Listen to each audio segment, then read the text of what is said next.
Naquele tempo, os apóstolos disseram ao Senhor: aumenta a nossa fé. O Senhor respondeu: se tiverdes fé, mesmo pequena como um grão de mostarda, direis a esta moreira: arranca-te e planta-te no mar, e ela vos obedeceria.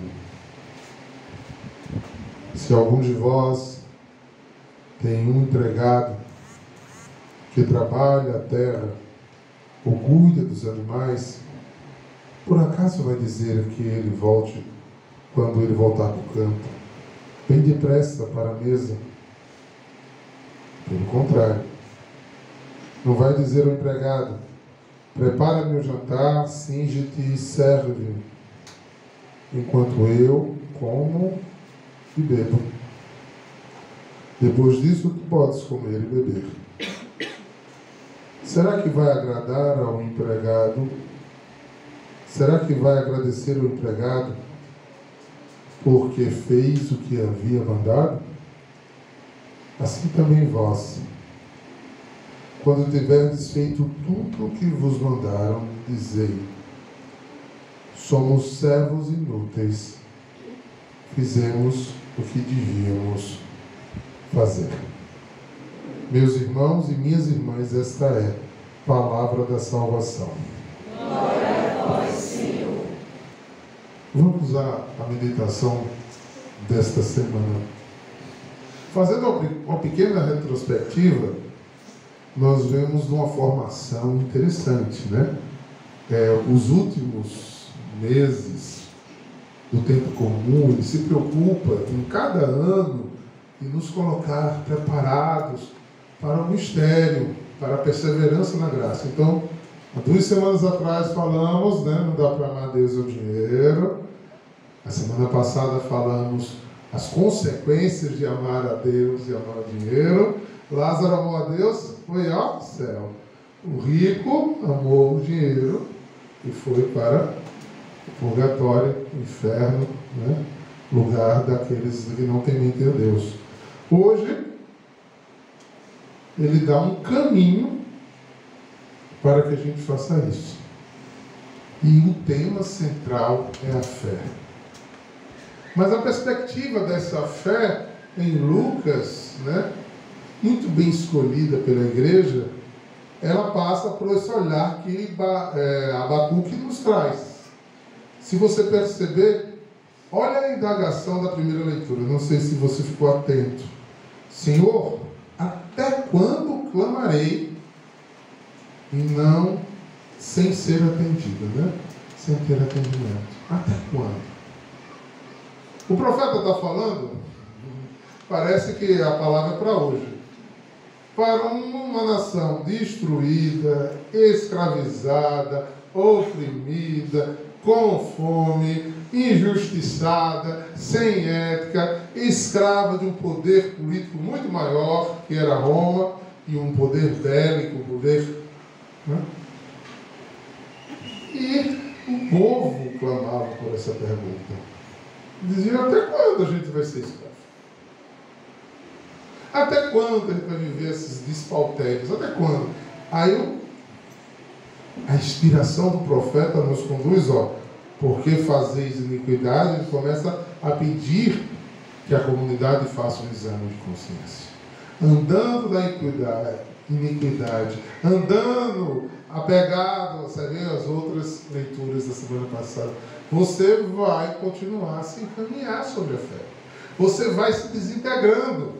Aí eu pego, olha a visão dos 2 últimos versículos. A visão refere-se a um prazo definitivo, mas tendo um desfecho e não falhará. Se demorar, espere, pois virá com certeza e não tardará.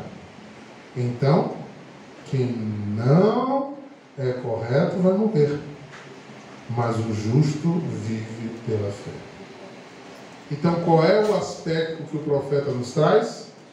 Eu preciso revestir o meu coração de esperança. A esperança não é um sentimento tolo, nem acomodado. E não pode ser nunca assim.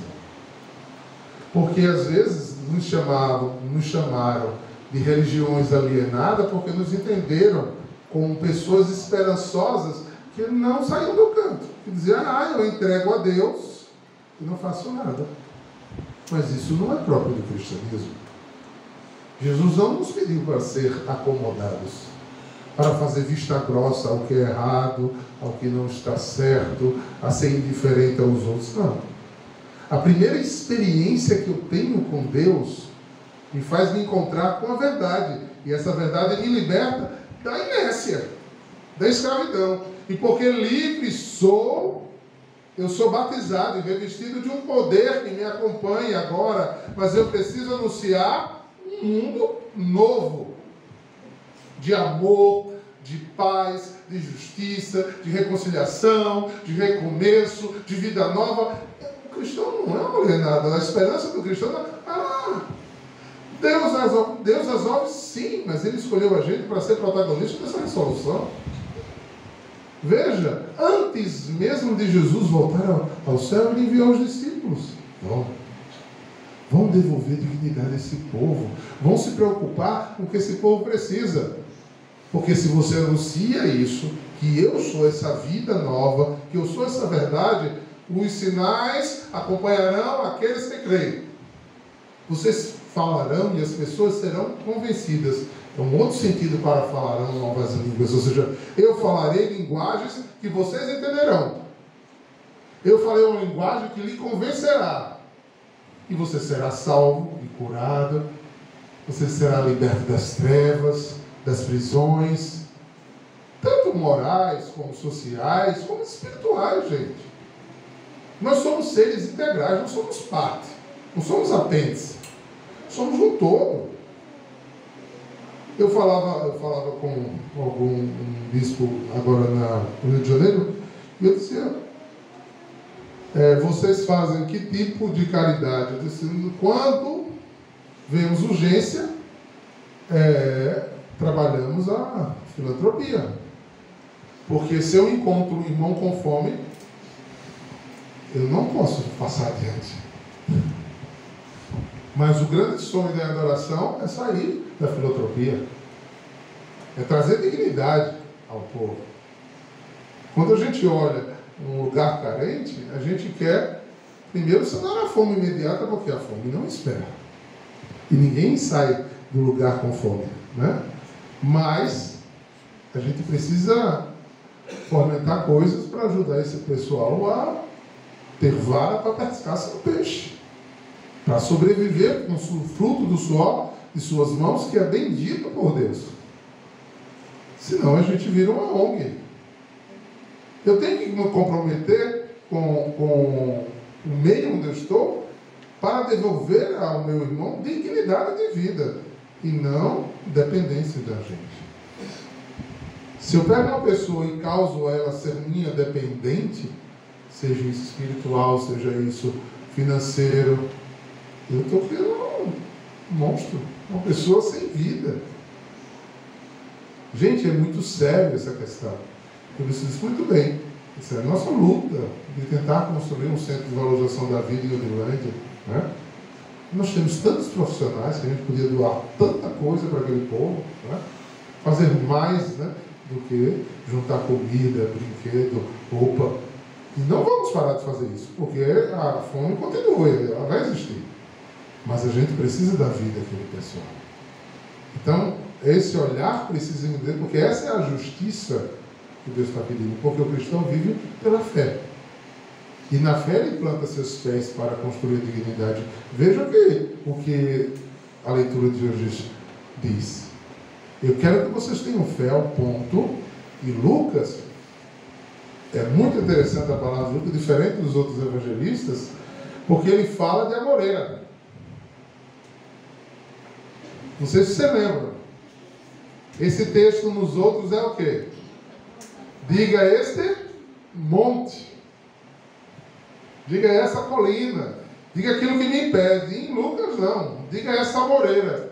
Gente, a amoreira tem o dobro de raiz do que sua copa. Ela está fincada na terra.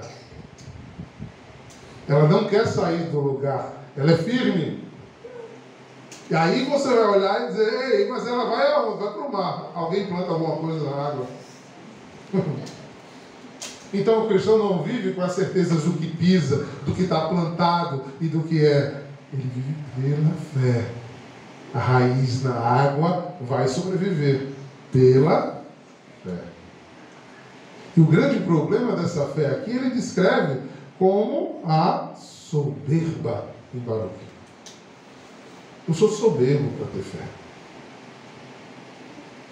Soberba é um pecado que nos impede de viver na esperança da fé. Porque eu é que concluo Deus. Eu é que escolho o que eu quero acreditar em Deus. Eu é que escolho o que eu quero obedecer. É eu que... Não, olha, eu vou para o Padre Geórgio, que ele faz isso. Eu prefiro o Padre Gironaldo, que ele fala assim. Eu prefiro o Diácono Eduardo, ou não prefiro, que é muito radical. Ou seja, eu escolho, porque eu sei o que é verdade. Eu sei o que é certo. Eu concluo as coisas. Eu não escuto a palavra, recebendo ela e deixando ela fomentar na minha vida como um grande exame de consciência. Eu sento na cadeira e escuto a palavra. Será que está certo? Será que está errado? Não gostei disso que falou, não gostei de falar. Acho que ele não falou bem. Acho que ele não fez isso. E a gente não está aqui para fazer oratória. Nem discursos elaborados. A gente está aqui para meditar a palavra no dia do Senhor, para que ela fecunde a minha Eucaristia, para que a minha Eucaristia tenha sentido de vida e vida com abundância, que ela sobrevoe a minha vida dessa semana e diga, ei, eu não estou vivendo pela fé, eu estou caindo, eu estou medroso, eu estou pessimista, outra soberba. Rodolfo me traz um problema, uma dificuldade que ele está vivendo. Eu faço, meu irmão, entregue a Deus, vamos rezar. E ele responde, mas eu não acredito que tenha jeito mais isso. Isso é soberba. É arrogância do mundo. É só um exemplo, tá certo? Porque eu não me permito a viver essa esperança das coisas serem transformadas também espiritualmente. Precisamos ser um povo que acredita em milagres. Precisamos ser um povo que acredita na intervenção de Deus na nossa vida. Mas não podemos ser um povo alienado, acomodado. Tá bom. Não estou nem aí. Eu vejo uma pessoa dizer assim, não estou nem aí com isso. Eu queria que acabasse logo para não ter que voltar no segundo turno. Não.